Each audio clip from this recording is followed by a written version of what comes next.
नमस्कार, आर्या न्यूज देख रहे हैं आप। मैं हूं आपके साथ पल्लवी सिंह। महाराष्ट्र बुलेटिन की शुरुआत करते हैं। चलिए बता दें आपको कि महाराष्ट्र के पूर्व मंत्री और एनसीपी के नेता नवाब मलिक के बेटे के खिलाफ मामला दर्ज किया गया है। दरअसल फराज मलिक के खिलाफ फर्जी वीजा मामले में कुर्ला थाने में यह मामला दर्ज किया गया। फराज मलिक पर आरोप है कि उन्होंने वीजा आवेदन के लिए फर्जी दस्तावेज दिए थे और फर्जी दस्तावेजों के इस्तेमाल करने से उनके खिलाफ मुंबई पुलिस ने केस दर्ज कर लिया है। अब बीजेपी नेता ने भी खुद ट्वीट कर इस बात की जानकारी दी थी और बीजेपी नेता मोहित कंबोज ने ट्वीट कर फराज मलिक पर तंज कसा है। उन्होंने कहा कि दूसरों का फर्जीवाड़ा बताने वाले खुद कितने फर्जी हैं। तो वहीं उन्होंने जानकारी देते हुए लिखा है कि मुंबई पुलिस ने मियां नवाब मलिक के बेटे फराज मलिक के खिलाफ दूसरी पत्नी हेमलिन के वीजा आवेदन के लिए बनाए गए फर्जी दस्तावेजों के लिए एफआईआर दर्ज की है, जो कि फ्रांसीसी निवासी हैं।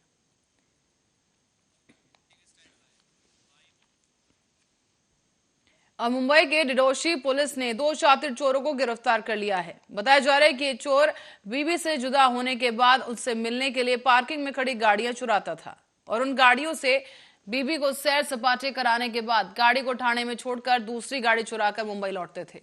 इतना ही नहीं बल्कि जब इन चोरों के पास पैसे खत्म हो जाते थे तो ये दोनों ही ऑटो रिक्शा चुराकर उसे चलाते थे। उसे कमाए हुए पैसे से वो बीवी को महंगे गिफ्ट देते थे, कपड़े देते थे और डिडोसी पुलिस ने इन दोनों शातिर चोरों को गिरफ्तार करके उनके पास से 7 गाड़ियां जब्त की हैं, जो मुंबई के अलग अलग पुलिस स्टेशन से चोरी की गई। जब्त की गई कुल गाड़ियों की कीमत करीब 3.5 लाख रुपए बताई जा रही है। आपको ये भी बता दें कि डिडोशी पुलिस ने 7 जनवरी को दोपहर में संतोष नगर फिल्म सिटी रोड पर खड़ी एक्टिवा स्कूटर की चोरी की शिकायत उन्हें मिली थी। पुलिस इस मामले की जांच करते हुए इलाके में लगे सीसीटीवी फुटेज तलाशने में जुटी। दिंडोशी पुलिस स्टेशन की हद्दी में 7 जनवरी को एक गुना दाखिल हुआ था, जिसमें संतोष नगर एरिया से एक मोटर स्कूटर चोरी हुई थी। गुना दाखिल होने के बाद एक्चुअली मुंबई शहर में मोटरसाइकिल चोरी का प्रमाण बहुत बढ़ता जा रहा है। इसलिए हमारे वरिष्ठ अधिकारियों ने मोटर स्कूटर और रिक्शा, ये जो गुने हैं, ज़्यादा से ज़्यादा डिटेक्ट करने के सूचना दिया था। तो इसके गुना दाखिल करने के बाद दिंडोशी पुलिस स्टेशन के डिटेक्शन जो टीम है, उन्होंने 50 से ज़्यादा सीसीटीवी फुटेज। और अगर आप अपने क्रेडिट कार्ड और डेबिट कार्ड का पिन नंबर अपने मोबाइल नंबर पर जन्मदिन या आधार कार्ड से मिलता जुलता रखते हैं तो आपको बता दें कि सावधान होने की आपको जरूरत है, क्योंकि आपका अगर कार्ड चोरी हुआ तो पैसे निकाले जा सकते हैं। ऐसी घटना बोरीवली में देखने को मिली है, जहां आए दिन मुंबई में पर्स और मोबाइल की चोरी और बस स्टॉप के पास होती रहती है। इस तरफ से पर्स चोरी के मामले मुंबई में बोरीवली पश्चिम में स्थित एमएचबी पुलिस ने ऐसे 2 शातिर पिक पॉकेटर यानी पर्स चोर को गिरफ्तार किया है। ये लोग चलती बस में और बस स्टॉप पर भीड़ का फायदा उठाकर महिलाओं का पर्स चोरी करते थे। और ये शातिर अपराधी इतने शातिर हैं कि महिलाओं का पर्स चोरी करने के बाद महिलाओं के पर्स से मिलने वाले क्रेडिट कार्ड, डेबिट कार्ड का फायदा उठाकर उसको एटीएम से नगद पैसे निकालते थे और ऑनलाइन शॉपिंग करते थे। एक मिनट। एमएचबी पुलिस स्टेशन में जो फिरियादी है कुमारी सेजल विभूते, उन्होंने एक एफआईआर रजिस्टर किया है। वो एफआईआर में उन्होंने ऐसा कहा है कि वो जब भी बस से ट्रैवल कर रही थी तो उनकी पर्स किसी ने चोरी की और पर्स में जो उनके एटीएम कार्ड है, वो एटीएम कार्ड से किसी ने पैसे निकाले। आरोपी का नाम है साजिद खान और हमीद खान। दोनों भी मालाड मालवनी में रहते हैं। उनके खिलाफ कांदिवली और मालाड में केसेस है और अभी उनको पकड़ा जाने के बाद हमारे एमएचबी पुलिस स्टेशन के 3 जो क्राइम है हमने डिटेक्ट किए हैं। MHB police. और वो आपको बता दें कि मुंबई के धारावी इलाके में एक शख्स की उस वक्त चाकू गोद करने में हत्या कर दी गई जब वो अपनी पत्नी के साथ कहीं जा रहा था। अपने पति को बचाने के दौरान पत्नी भी घायल हुई है और पुलिस के मुताबिक मृतक का नाम जाहिद है। वो वॉचमैन का काम करता था और इस मामले में धारावी पुलिस अज्ञात लोगों के खिलाफ हत्या का मामला दर्ज कर आरोपी को पकड़ने में जुट गई है। बताया जा रहा है कि जिस तरीके से धारावी के 90 फीट रोड पर निर्मम हत्या की गई, घटनास्थल से कुछ ही दूरी पर धारावी पुलिस स्टेशन है और ये पूरा इलाका काफी भीड़ भाड़ वाला है। ऐसे में पुलिस पर भी कई सवाल खड़े हो रहे हैं।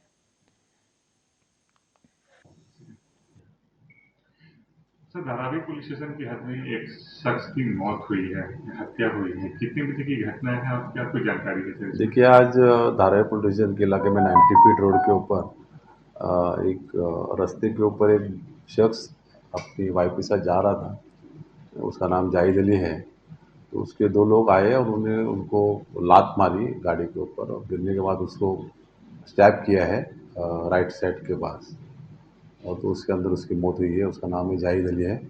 उसकी वाइफ बचाने गई थी, उसकी जेबा अली करके नाम है, वो भी उसमें जख्मी है। इसके तहत हम लोग ने 302 तथा 324, 34 IPC के धारा लगाकर तहकीकात चालू की है। वजह क्या शुरुआती जांच में लगता है? इनकी प्रीवियस कुछ राइवली थी, वो राइवली के तहत ये लोगों ने आपस में कुछ ये हुआ था, इसलिए इसने मारा, ऐसा प्राथमिक इंक्वायरी में मिला है। आरोप की तलाशी भी जारी है।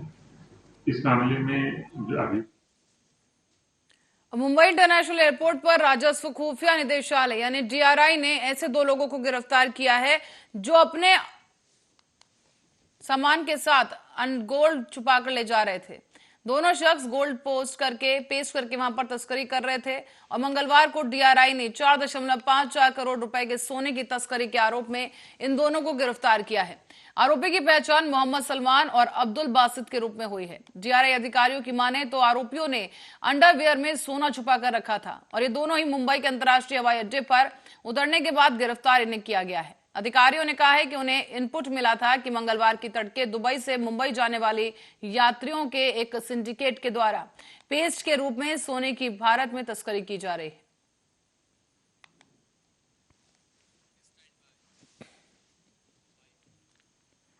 प्रधानमंत्री नरेंद्र मोदी अपने मुंबई दौरे के दौरान कई परियोजनाओं की आधारशिला रखेंगे। इस बीच 2 मेट्रो लाइनों का उद्घाटन किया जाएगा और इन परियोजनाओं से महानगर में परिवहन सुविधाओं को बढ़ावा मिलेगा, साथ ही साथ यातायात भी सुगम होगा।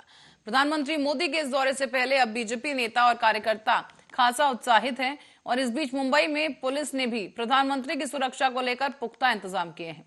बता दें कि मुंबई पुलिस पूरी सतर्कता दिखा रही है और आतंकी हमले के खतरे को देखते हुए मुंबई में अलर्ट जारी कर दिया गया है।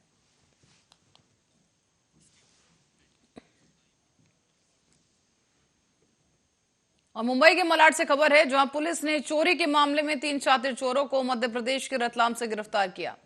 ये दिल्ली से मुंबई आकर महज 2 दिन में 7 से ज्यादा घरों में चोरी की घटना को अंजाम दे चुके हैं और ये गैंग दिल्ली से आता है और मुंबई में ताबड़तोड़ चोरी कर फरार हो जाता है।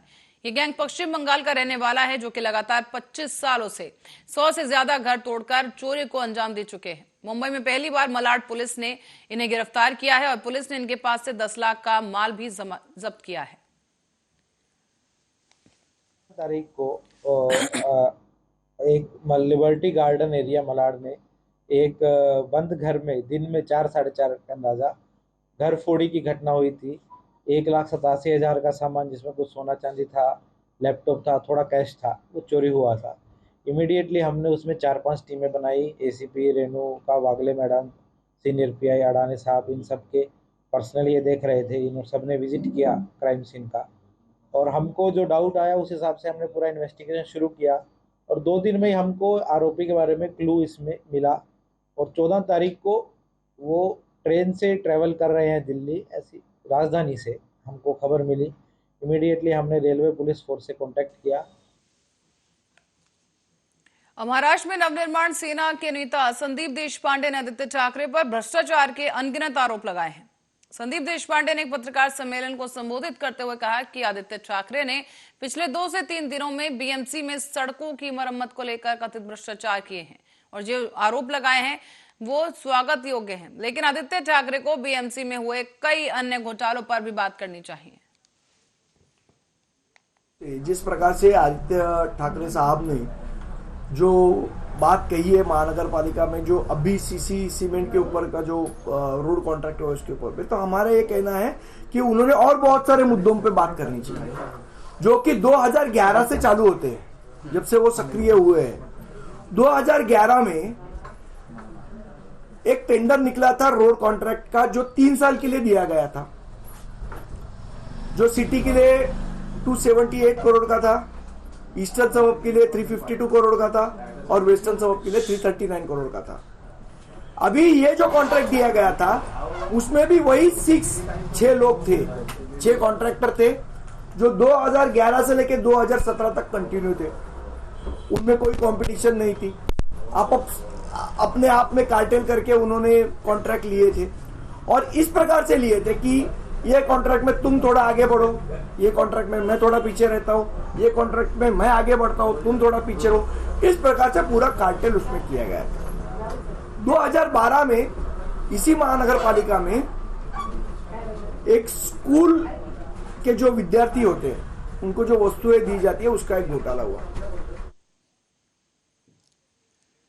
भारत जोड़ो यात्रा में शामिल होने को लेकर संजय राउत ने बड़ा बयान देते हुए कहा है कि बीते 3 महीने से कश्मीरी पंडितों का धरना चल रहा है और मैं जम्मू में जाकर उनसे भी जरूर मिलूंगा।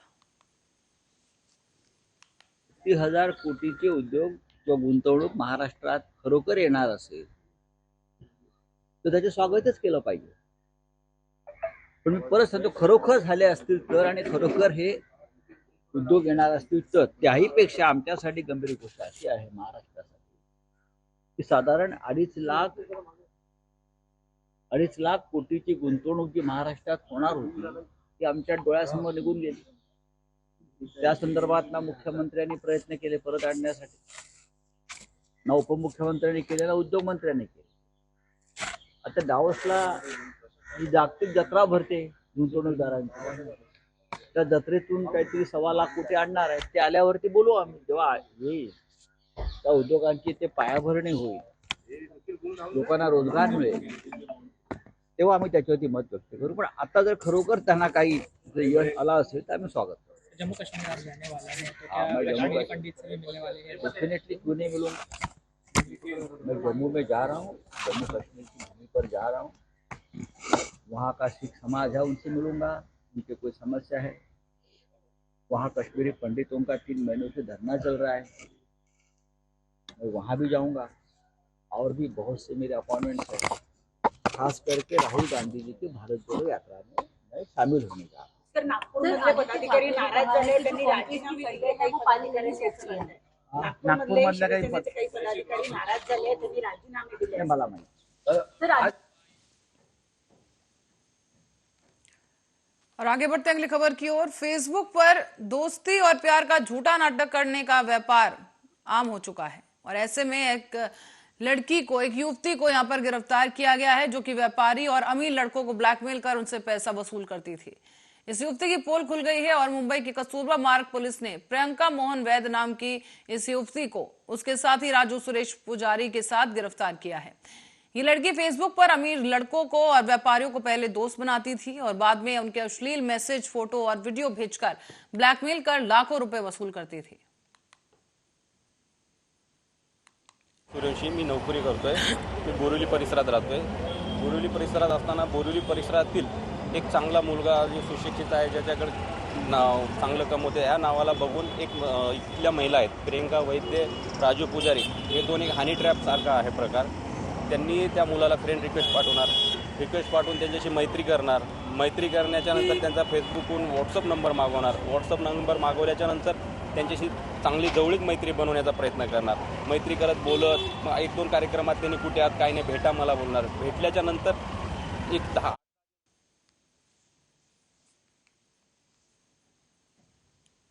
और नवी मुंबई से खबर है जहां पनवेल परिसर में सोने जेवरात की शॉप पर ग्राहक बनकर लुटेरों ने शॉप पर हाथ साफ कर दिया है। इस लूट की घटना को सीसीटीवी कैमरे में देखा जा सकता है और आपको बता दें कि यहाँ जो ये लुटेरे हैं इस दुकान पर ग्राहक बनकर आए और जैसे ही दुकान मालिक का ध्यान भटका तो लुटेरों ने सामान पर हाथ साफ कर दिया है। अब ये पूरी घटना सीसीटीवी कैमरे में कैद हो गई है।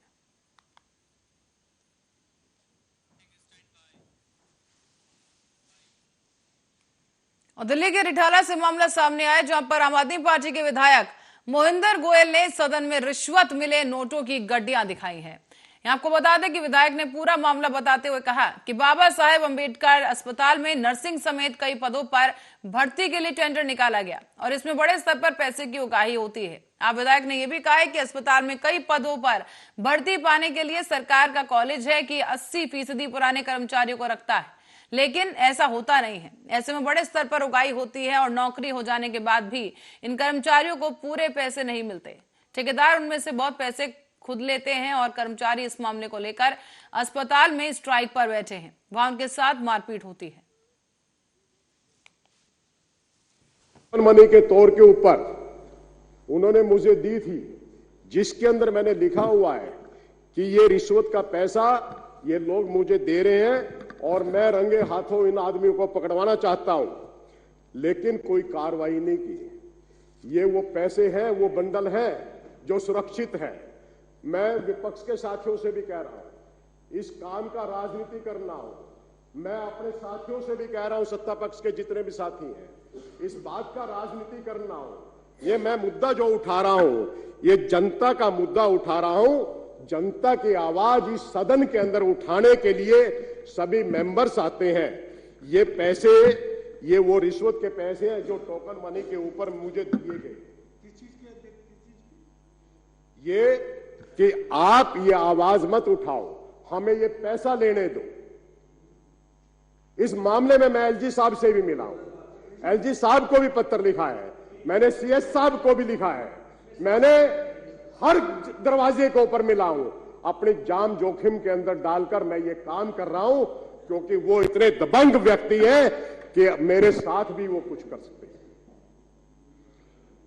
मैं विपक्ष के भी सभी साथियों से यह हाथ जोड़ के आग्रह कर रहा हूं, इसका राजनीतिकरण नहीं होना चाहिए। सत्ता पक्ष के साथियों से भी मैं बार बार एक ही रिक्वेस्ट कर रहा हूं, इसका राजनीतिकरण नहीं, ये दिल्ली के जनता के हितों के लिए मैं आवाज उठा रहा हूं। इस सदन के अंदर जितने भी आदमी आते हैं वो सभी जनता के हितों के लिए आते हैं। मुझे पता है मेरे साथ में वो कुछ भी कर सकते हैं। मैंने डीसीपी साहब को पत्र लिखा कि मुझे सुरक्षा की जरूरत है। मेरे आगे पीछे इस प्रकार के दबंग घूम रहे हैं, मुझे धमकी देते हैं, लेकिन मुझे सुरक्षा प्रदान नहीं की गई। लेकिन कोई बात नहीं है, मैं ऐसे सदन का साथी हूं जिसके अंदर महात्मा गांधी जी बैठे हैं, विठल भाई पटेल जी बैठे हैं और बड़े बड़े नेता बैठे हैं। यहां पर हम जनता के द्वारा चुन के आए हैं। आज ये जनता की आवाज मैं आपके ये समक्ष उठा रहा हूं। इसको आप किसी भी कमेटी को रेफर करें या कोई भी आप इसकी निष्पक्ष जांच करवाए। ये खाली ये नहीं है कि बाबा साहब अम्बेडकर हॉस्पिटल के अंदर है। मैंने उनका स्टिंग करवाने की कोशिश की थी, मैंने एक आदमी की भी ड्यूटी लगाई थी। मुझे पता है कहीं पे धोखा हुआ है, लेकिन जनता का चुना हुआ नुमाइंदा, जनता के आवाज के लिए मुझे चाहे कुर्बानी भी देनी पड़ेगी, मैं वो भी देने के लिए तैयार हूं। और इस समय में जो ये काम चल रहा है, बहुत घटिया स्तरों के ऊपर ये काम चल रहा है। टोकन मनी के तौर के ऊपर उन्होंने मुझे दी थी, जिसके अंदर मैंने लिखा हुआ है कि ये रिश्वत का पैसा ये लोग मुझे दे रहे हैं और मैं रंगे हाथों इन आदमियों को पकड़वाना चाहता हूं, लेकिन कोई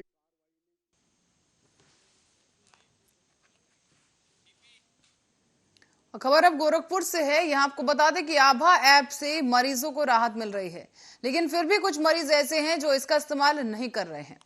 ये कुछ मरीज और कोई नहीं बल्कि वीआईपी मरीज हैं जो कि काउंटरों पर भीड़ लगा रहे हैं।